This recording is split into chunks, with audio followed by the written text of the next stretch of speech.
Well, we know that there will be some shakeups within the top 25, as again, Oregon took a loss to Washington. Also, we saw Ole Miss lose to Alabama, but only four ranked games are going to produce a couple losers. Honestly, I'm looking at it and I'm seeing that number 17, NC State's probably going to fall out. Number 19, Liberty Bibberty's going to fall out. Number 21, Illinois. I'm so sorry, Tom. I do think that the Fighting Illini are probably destined to fall out after losing to Purdue. The big questions for me are, number one, do you think that Texas, 4 losses, is going to remain in? And then I think the other piece of this is, all right, well then who are you putting in there? Because you can make an argument for, for example, right now, Bud, you'll be so happy to hear, I've got Troy at number 25 in my projections.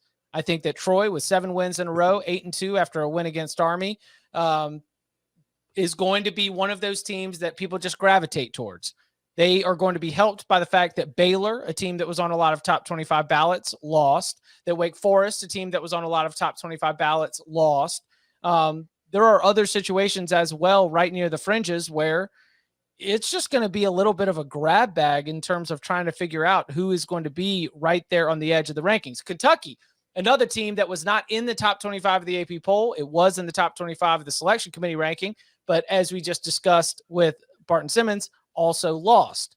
So who's going to be in the fringes of the rankings? You really forgot one here, Chip. The question is, are we really going to drop Kentucky out after another quality SEC loss? Well, yes. Sorry, I've been waiting all day to use that one.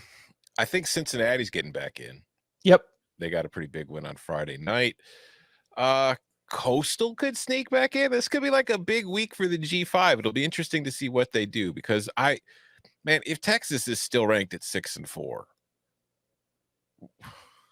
So what's funny about this is I was running the Chipalytics, and the win against UTSA and the win against Kansas State might be things that keep Texas hanging around.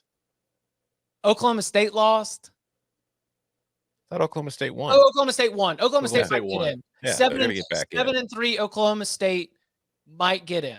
No, they'll be back in for sure. They were in last week. They got dropped out. Those people will put them right back on the ballot. I've got Florida State moving up. I've got Tulane falling only just a couple spots. UCF makes a pretty noticeable jump up. Washington's going to be one of the biggest movers, as you might expect. They were a 2-loss team with no quality wins. Hello, quality win here in the form of Oregon. They come and join that sort of Penn State, Utah, Ole Miss land. Whether North Carolina will get moved up after its win against Wake Forest is a little bit of a question. Are they going to get moved ahead of Clemson? I doubt that from the AP voters, but it could happen. I would say unlikely, because Clemson looked decent today. Yeah, I mean, Clemson had a multi-score, pretty comfortable win over a They've Louisville got like team. a ceiling. We're still operating in the closed space where Clemson looked good, but there's only but so high that Clemson could potentially go, even with the shakeup ahead of them. Like North Carolina is running against that same ceiling where no one's going to put a Clemson or a North Carolina ahead of that run of like a USC, a UCLA, or heck, even Oregon, potentially, after Oregon just took its second loss.